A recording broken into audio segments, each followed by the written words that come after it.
నొప్పి మాయం సర్జరీ దూరం ఆపరేషన్ లేకుండా మోకాళ్ల నొప్పులకు ఆధునిక చికిత్స ప్రాణ పెయిన్ క్లినిక్. ఏంటంటే ఎవరైతే ఫీమేల్స్ ఉంటారో ఎమోషనల్ గా కనెక్ట్ అయిపోతూ ఉంటారు, కానీ మీరు మాత్రం అలా కాదు. అలాంటి వద్దు, నాకు సపరేట్, ఐఎమ్ సపరేట్ రూట్ అని చెప్పేసి అందుకే డిఫరెంట్ మూవీ అనేది కూడా మాకు ఇస్తూ ఉన్నారు ఫియర్ మూవీతో. నేను ఫస్ట్ నుంచి I'm a very creative person. So అంటే పుట్టాం కదా, పోతాం ఒక రోజున, ఈ లోపల ఏదో ఒకటి చేయాలి. So before this as a director and producer కంటే ముందు ఏం చేస్తున్నారు మీరు? నేను బిఫోర్ అయితే రియల్ ఎస్టేట్. ఓకే. అక్కడ కూడా అదే అనేవాళ్ళు, అమ్మాయిలు తక్కువ రియల్ ఎస్టేట్లో కూడా. అసలు నేను వచ్చినప్పుడు నాకు తెలిసి ఒక ఆంటీ ఉండేవాళ్ళు, చాలా ఫేమస్ రియల్ ఎస్టేట్లో అప్పుడు. అంతే, అందరు అబ్బాయిలు అక్కడ కూడా. అప్పుడు అక్కడికి వెళ్ళినప్పుడు కూడా అందరు ఏంటి ఒక అమ్మాయి వచ్చి రియల్ ఎస్టేట్ చేస్తుందా అనేవాళ్ళు. ఇక్కడన్నా కనీసం ఉన్నారు బోల్డంత మంది, మాకు రియల్ ఎస్టేట్లో చాలా తక్కువ. అప్పట్లో అసలు చాలా తక్కువ. నేను 2014లో ఎంటర్ అయ్యాను రియల్ ఎస్టేట్లోకి. బిఫోర్ అంతా కూడా ఐటీలో కూడా చాలా బాగా చేశా. ఐ హ్యాడ్ వెరీ గుడ్, అంటే నేను చాలా సక్సెస్ఫుల్. ఐటీలో చేసినప్పుడు సక్సెస్ఫుల్లే, రియల్ ఎస్టేట్లో చేసినప్పుడు మంచి సక్సెస్ఫుల్లే. ఎక్కడికి వెళ్ళినా కానీ జెండా పాతాలని మాత్రం డిసైడ్ అయిపోతున్నారు, అది మాత్రం అర్థమైంది. అంటే డెడికేషన్ ఉండి హార్డ్ వర్క్ ఉంటే మాత్రం రిజల్ట్స్ ఉంటాయి. బట్ కానీ అవి కూడా ఓవర్ నైట్ వచ్చినాయి కాదు, ఇయర్స్ మేము స్ట్రగుల్ అయితే వచ్చినాయి. సో ఇక్కడ కూడా అంతే. ఇప్పుడు వచ్చాం కదా, ఫస్ట్ మూవీకి వర్క్ చేసాము, సెకండ్ మూవీ మనమే చేసాము, నేనే చేసా డైరెక్షన్. సో నెక్స్ట్ కూడా ఛాన్స్ తీసుకుంటా నేను డెఫినెట్గా.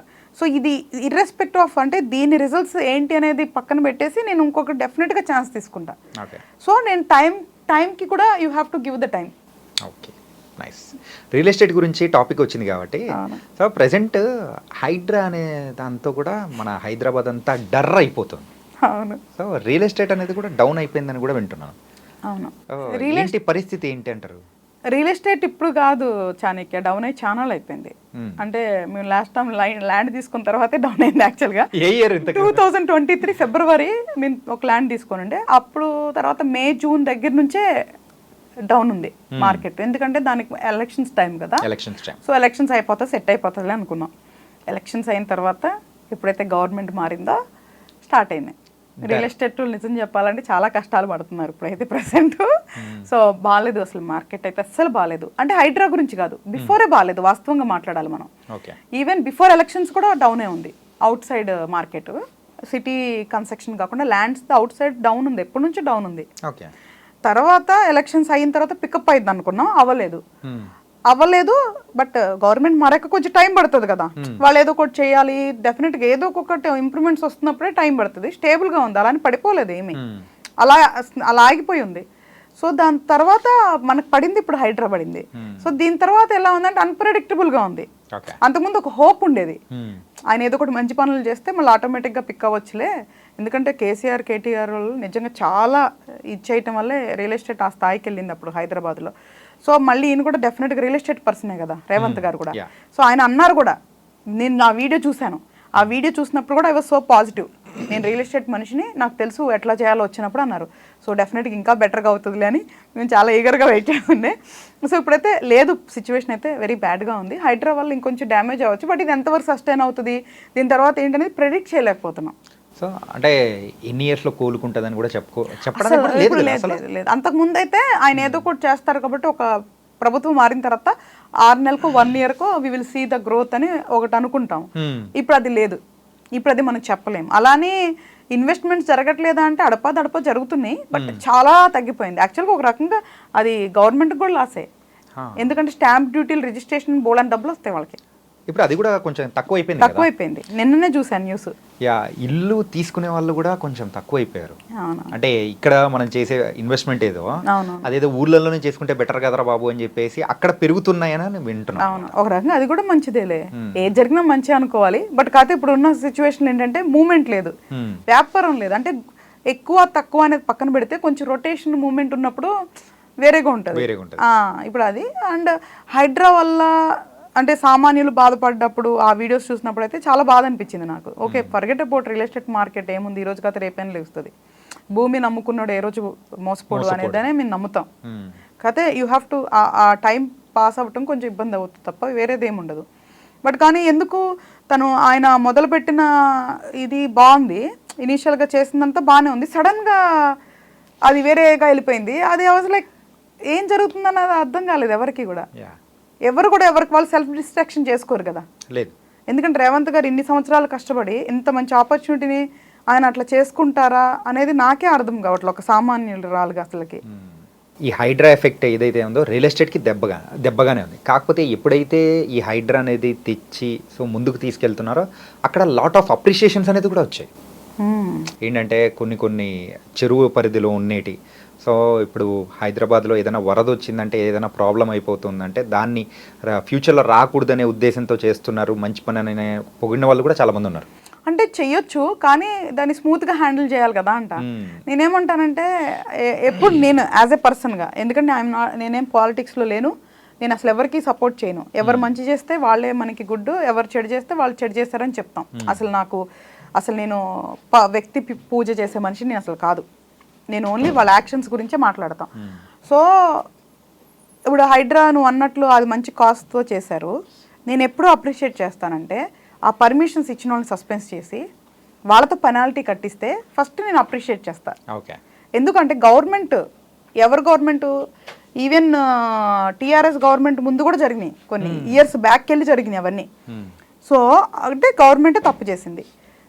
బిల్డరు తెలుసుగా, పర్మిషన్స్ తెచ్చుకున్నారుగా, డీవియేషన్ చేసి వాళ్ళు డబ్బులు సంపాదించుకున్నారుగా, వాళ్ళకి నువ్వు పనిష్మెంట్ చేస్తే ఐ రెస్పెక్ట్. పర్మిషన్స్ ఉన్నాయని వెళ్ళి కొనుక్కున్న ఒక సామాన్యుడిని మేబీ వాళ్ళకి నాలెడ్జ్ లేకపోవచ్చు, వాళ్ళకి చదువు రాకపోవచ్చు, ఏదో తక్కువకు వస్తుందని తీసుకొని ఉండొచ్చు, లేదా పర్మిషన్స్ ఉన్నాయని తీసుకోవచ్చు. వాళ్ళు ఎట్లా బాధితులు అంటారు. ఆ విషయంగా నేను అప్రిషియేట్ చేయలేను. నువ్వు పనిష్మెంట్ ముగ్గురికి ఇచ్చావా అనుకో, వీళ్ళు డబ్బులు పెట్టుకున్నారు, వీళ్ళేం తప్పు చేశారు? వాళ్ళు డబ్బులు మొత్తం వెనక్కి ఇప్పించాలి అప్పుడు మరి వాళ్ళతో, అప్పుడు కరెక్ట్. వాళ్ళ డబ్బులన్నీ ఇప్పించి ఇప్పుడు రోడ్డు పగలు కొడుతుంటారు, వాళ్ళు కంపన్సేషన్గా ఆ పక్కన ఉన్న వాళ్ళకి ఏదో ఒకటి ఇచ్చి కంపన్సేషన్గా చేస్తుంటారని నేను విన్నా. మరి వీళ్ళకేంటిది? ఆ ప్రాపర్ ప్లానింగ్ ఉండాలి కదా, ప్రాపర్ నోటిఫికేషన్ ఉండాలి కదా. సో అది ఆ వెళ్ళిన పద్ధతి తప్పు. ఎందుకంటే డెఫినెట్గా చెడు చేయాలని ఆ స్థాయిలో ఉన్న వాళ్ళు అనుకుంటారంటే నేను నమ్మను. ఎందుకంటే అది బీయింగ్ సీఎం అనేది చాలా గొప్ప అవకాశం. ఎందుకు వాళ్ళంతరకు వాళ్ళు ఇచ్చేసుకుంటారు? మేబీ పర్పస్ మంచిగానే స్టార్ట్ చేసి ఉండొచ్చు, బట్ ఎప్పుడైతే డీవియేషన్ తీసుకుంటుందో వాళ్ళు వచ్చి మాట్లాడాలంటున్నా. సో ఆయన కూడా ఒక సామాన్యుడు లాగా వచ్చి ఎవరైతే బాధపడ్డారో వాళ్ళకి అపోలసైజ్ చేయాలి, వాళ్ళ దగ్గరికి వెళ్ళాలి, వాళ్ళకి ఏం జరిగిందో నష్టం పర్సనల్గా కనుక్కోవాలి, వాళ్ళకి ఏదో ఒకటి ఆధారం చూపించాలి, అప్పుడు మనిషిగా గొప్పోళ్ళు అవుతారు. ఓకే, ఎందుకంటే ఈ టాపిక్ మీరు యాజ్ అ డైరెక్టర్గా ఇక్కడికి మిమ్మల్ని పిలిచినా కానీ మీరు ఒక రియల్ ఎస్టేట్ పర్సన్గా ముందున్నారు కాబట్టి, సో మీ దగ్గర నుంచి యాజ్ పర్ మీ నాలెడ్జ్లో వచ్చేది అది వేరుంటుంది, వినే వాళ్ళకి కూడా అది వేరుంటుంది కాబట్టి అందుకోసమే చాలా చక్కగా చెప్పారు. నిజంగా వీటిలన్నిటికీ ముందు మనం మనుషులం కదా, సామాన్యంగా ఎమోషనల్ ఎవరికైనా కష్టమే కదా. ఈ రోజు మనం ఉన్న ఇల్లు బాగుంది, వాళ్ళ ఇల్లు పడిపోయింది అంటే రేపు ఏమో ఇక్కడ కొత్త రోజులు రావచ్చాము మనం ఉన్న చోట కూడా, అప్పుడు తెలుస్తుంది. అంతే తప్ప మనకు కాదు కదా, మనకేంటి అనుకోబట్టే ఈ రోజు సొసైటీ ఇలా ఉందని నమ్ముతున్నా. ఫియర్ అనే మూవీ అనేది కూడా యాజ్ ఎ డైరెక్టర్ డెబ్యూ డైరెక్టర్గా చేశారు. డెబ్యూ డైరెక్టర్గా ఎవరైనా కానీ రావాలి, ఒక మంచి స్టోరీ తీసుకొని ప్రజెంట్ చెయ్యాలి అని అనుకునేటప్పటికీ వాళ్ళకు చాలా బాధలు అనేది కూడా వస్తూ ఉంటాయి. మెయిన్గా అయితే ఒక ఎగ్జాంపుల్ తీసుకుంటే మన సందీప్ రెడ్డి వంగ గారు అయితే అర్జున్ రెడ్డి ఆ స్టోరీ తీసుకొని చాలామంది హీరోస్ దగ్గరికి తిరిగారు, ప్రొడక్షన్ హౌసెస్ తిరిగారు, వాళ్ళందరూ నమ్మకం అనేది పెట్టుకోలేదు. కానీ ఇవన్నీ అంటే ఆయన ఫెడప్ అయిపోయి ఓన్ మూవీ ఓన్ ప్రొడక్షన్ పెట్టుకొని తీసి సక్సెస్ అయ్యారు. సో అలా చాలామంది చేస్తున్నారు. సో అలా ఎందుకు సక్సెస్ అవుతున్నారు, ఎందుకు ప్రొడ్యూసర్స్ అనేవాళ్ళు నమ్మలేకపోతున్నారు? Any reason behind that? అంటే ఇప్పుడు క్రియేటర్స్ ఎట్లా అంటే విజువలైజేషన్లో చూస్తారు. డెఫినెట్గా ఇక్కడ ఉన్న చాలా సీనియర్ ప్రొడ్యూసర్స్ వాళ్ళు కూడా చూసే కెపాసిటీ ఉన్నవాళ్ళే విజువలైజేషన్గా. సో స్టోరీ చెప్పినప్పుడు విజువలైజేషన్గా చేసినప్పుడు ఎట్లా ఉంటుందంటే వీళ్ళు చాలా అడ్వాన్స్డ్గా ఉంటారు. కొంతమంది క్రియేటర్స్ దే ఆర్ బ్లెస్సింగ్. ఇప్పుడు అర్జున్ రెడ్డి అనేది అంతే, క్యారెక్టరైజేషన్ యూత్ కనెక్ట్ అవ్వదేమో అన్న ఒక ఆలోచనతో కూడా వాళ్ళు ముందుకు రాలేకపోయి ఉండొచ్చు. అంటే ప్రొడ్యూసర్స్ మైండ్ సెట్ ఒక కమర్షియల్ మూవీ టైప్ లో ఉంటది తప్ప ప్రయోగాలు చేయాలని ఉండదు. ఎగ్జాక్ట్లీ. బట్ అది బ్రేక్ అయిపోయింది ఎప్పుడో. సో దాని నుంచి ఇంకా మనం బయటకు రావట్లేదు. అందుకే నువ్వు చూస్తుంటే చాణక్య ఏదైతే కమర్షియల్ ఫార్మేట్లో తీసిన మూవీసే ఎక్కువ ఫ్లాప్ అయినాయి. రైట్. కంటెంట్ మూవీస్ మాత్రమే ఓవర్కమ్ వెళ్తున్నాయి ఈరోజు, irrespective of the stars. Content ఉంటేనే ఎంతో కొంత ముందుకెళ్తున్నాయి, లేదు అంటే ఆగిపోతున్నాయి. సో మేబీ హీరోస్ వల్ల ఆ హైప్ వల్ల ఒక 2-3 రోజులు ఆడుండొచ్చేమో తప్ప కంటెంట్ పరంగా నీకు ప్రాపర్గా ఉంటేనే ఎక్కువ రోజులు వెళ్తున్నాయి. సో ఇప్పుడు ఇంతకు ముందున్న ఈ ఓల్డ్ యూనో పాత ప్రొడ్యూసర్స్ ఫార్మాట్ మేబీ మారితే డెఫినెట్గా కంటెంట్కి ఇప్పుడు వస్తుంది కదా, అప్డేట్ అవుతున్నారు. ఇప్పుడు ఏమి చాలా వరకు అప్డేట్ అయిపోయారు, కంటెంట్ అనేది ముందుకు వస్తుంది. కాకపోతే అన్ఫార్చునేట్ నువ్వు చెప్పినట్లు ఎట్లా అంటే ప్రూవ్ చేసుకున్నాకో పక్క రాష్ట్రం వాళ్ళు ప్రూవ్ చేసుకున్నాకో కానీ మన వాళ్ళు నమ్మట్లా. ఓకే, ఇప్పుడు అదే ప్రాబ్లం. ఇప్పుడు ఫర్ ఎగ్జాంపుల్ నువ్వు చూస్తే నేను మంది కూడా స్క్రీన్ ప్లే బేస్డ్ మూవీ కదా, ఇది కంటెంట్ బేస్డ్ మూవీనే మంది కూడా, కమర్షియల్ ఫార్మాట్ మూవీ కాదు. ఇదే నేను మలయాళంలో తీసాను అనుకో చాలా గొప్పదాన్ని అయిపోతాను ఇక్కడికి వచ్చి. నేను అరే మన తెలుగు అమ్మాయి అక్కడ మలయాళం తీసి పేరు వచ్చింది, బాగుంది, మలయాళం సినిమా అంటే చూస్తారు. అదే నేను ఇక్కడ తీయాలి అదే స్టోరీ అన్నప్పుడు ఇబ్బంది అవుతుంది. మలయాళంలో కొత్త వాళ్ళని పెట్టి కూడా తీస్తారు, మన వాళ్ళు చూస్తారు, మన వాళ్ళకి ఎవ్వరు తెలియదు, భాష కూడా రాదు, సబ్ టైటిల్స్ చదువుకుంటూ చూసుకుంటాం. అదే మన వాళ్ళు కొత్త వాళ్ళని పెట్టి తీస్తే చాలా కష్టం. సో ఈ వేరియేషన్స్ అనేది కొంచెం మారాలి. మేబీ ఇప్పుడు మనకి వారానికి 10 సినిమాలు వస్తున్నప్పుడు వాళ్ళు అందులో బెస్ట్ టాప్ స్టార్స్వి లేదా టాప్ వాళ్ళే ఎంచుకుంటారు. వాళ్ళు కూడా పాపం ఏం చేస్తారు, వారానికి 1-2 సినిమాలు వస్తుంటే ప్రతి ఒక్కరికి అవకాశం వస్తుంది. ఇప్పుడు వారం నువ్వు చూస్తుంటే ఈ ఇయర్లో 5-6 మూవీస్ తక్కువ లేదు. ఇంకా ఆడియన్స్ ఏమని అడగాలి మనం కూడా, వాళ్ళు సంపాదించుకునేది ఎంటర్టైన్మెంట్ మూవీకి పెడుతున్నారు. నువ్వు చూస్తే ఇన్ని క్రోర్స్ ఆఫ్ ఫండింగ్ వచ్చేది ప్రజల దగ్గర నుంచి, ఎంత జనరేట్ అవుతుంది. ఇప్పుడు కలికి 1000 crores అంటున్నారు, ఎక్కడి నుంచి వచ్చింది? అంతా మెయిన్ మిడిల్ క్లాస్ ఫ్యామిలీ నుంచి, బీసీ సెంటర్ నుంచే వస్తున్నాయి. ఇంత ఫండింగ్ వస్తున్నప్పుడు వాళ్ళకు కూడా రొటేషన్ అవ్వాలిగా, గ్యాప్ ఎక్కడ ఇస్తున్నాం మనం? సో ఆ రూమ్ దొరకట్లేదు. సో రెండోది ఏంటంటే ఒక డైరెక్టర్కి విజువలైజేషన్ని ప్రొడ్యూసర్ ఇప్పుడున్న ట్రెండ్లో నమ్మగలిగితే నువ్వు అన్నట్లు అలాంటి మంచి డైరెక్టర్స్కి అవకాశాలు వస్తాయి డెఫినెట్గా. అలా చాలా టైం వెయిట్ చేయాల్సి వస్తుంది. ఇప్పుడు బింబిసారా ఆయనకి ఎంతో కొంత లిటిల్ మంచి బ్యాక్గ్రౌండే ఉంది, కానీ ఆయన ఎన్ని సంవత్సరాలు వెయిట్ చేయాల్సి వచ్చింది ఆ స్టోరీ. వశిష్ఠ గారు ఆ స్టోరీ నమ్మి తీయటానికి ఇప్పుడు చూడు ఆయన అందరు నమ్ముతారు, కానీ అది ఆయన పాపం నువ్వు అన్నట్లు ఎంత కష్టపడి ఉంటారు, ఎంత వెయిట్ చేస్తుంటారు. అన్ని ఇయర్స్ ఒకళ్ళు డైరెక్టర్గా ఒక ఆపర్చునిటీ కోసం వెయిట్ చేయటం అంటే ఎంత కష్టమైన పని. వేరే ఫీల్డ్స్ కన్నా అక్కడన్నా ఇక్కడన్నా సంపాదించుకోవచ్చు, డైరెక్టర్కి మాత్రం ఏం ఉండదు. ఒక స్టోరీ పట్టుకుంటే అది కంప్లీట్ అయ్యే వరకు అది ఒక్కటే చేసుకుంటూ ఉండాల్సి వస్తుంది. సో అట్లాగా. సో డెఫినెట్గా ఇప్పుడు ఉన్న దాంతో మనం కూడా స్లోగా అప్గ్రేడ్ అవుతూ ఉంటే అవకాశాలు అనేది వచ్చేదానికి అవకాశం ఉంటుంది. సో బట్ కానీ కంటెంట్ బాగుండాలి. ఎందుకంటే ఏదేదో పట్టుకొని రొటీన్ తీసుకొని వచ్చి క్వాలిటీ లేకుండా చేస్తే మన వాళ్ళు చూడరు. మన వాళ్ళు క్వాలిటీ ఉండాలి, కంటెంట్ ఉండాలి, ఫేస్లు ఉండాలి, మోర్ దాన్ ఎనీథింగ్ ఫేస్లు కూడా ఉండాలి.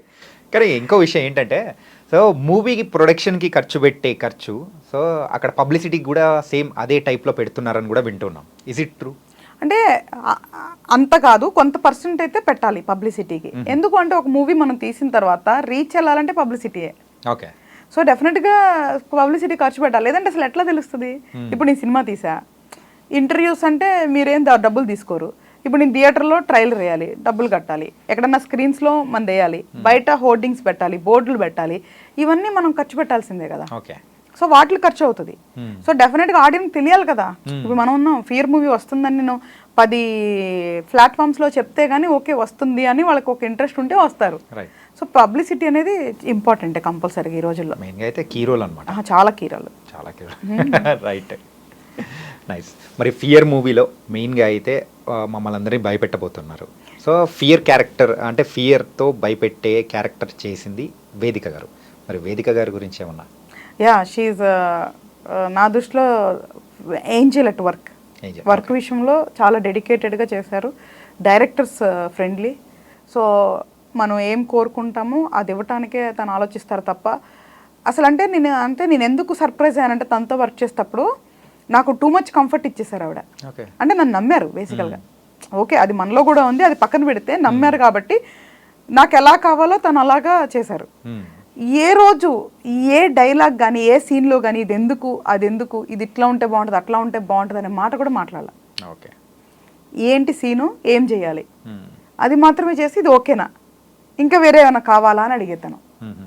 మళ్ళీ ఇంకోటి తీసుకొని పెట్టుకో అని కోఆపరేట్ చేసేది.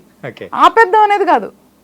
ఈవెన్ 6 to 6 కదా మన షెడ్యూల్స్.